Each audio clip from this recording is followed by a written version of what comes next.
So I decided, even if I'm a long shot, I don't want to look back and say, oh, I wish I would have done something to try to make that team.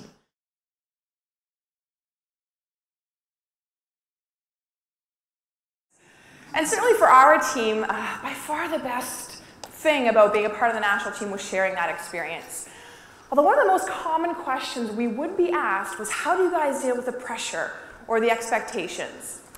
And I suppose in this country, typically, many of you like to see the hockey teams win a gold medal. So I suppose there are some expectations. But for us, instead of feeling as though there was a huge burden on our shoulders and a pressure that was weighing us down, we understood that in every single situation, we had a choice on how we saw that situation. So for us, instead of a burden that was weighing us down, we decided to turn that around and say, well, you know what, it's pretty nice that people in this country want to see us do well, that they care about our performance. So again, that was just a shift in our perspective. And for us, instead of feeling like we have to win a gold medal, it was saying, you know what, we want to win a gold medal. And we feel as though the support from the country is behind us. And we also understood it was always about setting new standards for ourselves. There was one day, I was 15 years old, and I sat down and I had lunch with my dad one day. My dad asked me, he says, Jennifer, he said, what is your ultimate dream? And I thought it was a pretty intense question. At that point, I was a 15-year-old athlete. I'd ordered a chicken sandwich I was pretty excited about. And my dad asked me, he says, Jen, what's your ultimate dream? But I sort of paused and I thought, and I had been that kid that watched the Olympics on television. Do some of you watch some of the Olympic coverage, see the events? So growing up, I had watched the Olympics on television. And I remember I'd started playing hockey when I was 13 years old. I've been skating since I was young, but when I was 13, that's when I started playing organized hockey. And my parents said they knew it was something pretty special because they said every time I hit the ice to play, they said they could see my smile through the cage. So I was just loving it. And it was remembering that joy in every single situation.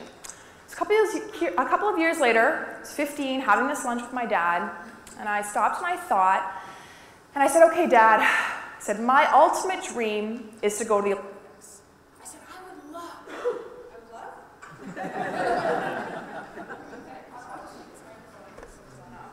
No problem.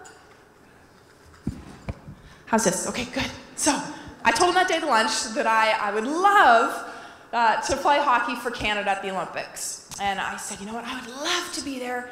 I said, but I don't know if it's possible, is what I said that day. And I remember he looked at me across the table at the lunch, and he said, why not you? He said, if someone else can be there playing hockey for Team Canada at the Olympics, then why can't it be you? And at first, I smiled, and I thought, oh, that's sweet, but he clearly has no idea, is what I thought. He might have the worst case of daddy's little girl syndrome that had ever existed, but I do remember him repeating it and saying, why not you? And I was not convinced by the time that I left that lunch with my dad, but I started to think that maybe there was even just this small possibility that I could make that team. And I thought back to one of my high school teachers, and we had a theme for the year. And our theme was to never have to say, I wish I would have, right? So if you think about that, the whole idea of having no regrets. So I decided, even if I'm a long shot, I don't want to look back and say, oh, I wish I would have done something to try to make that team.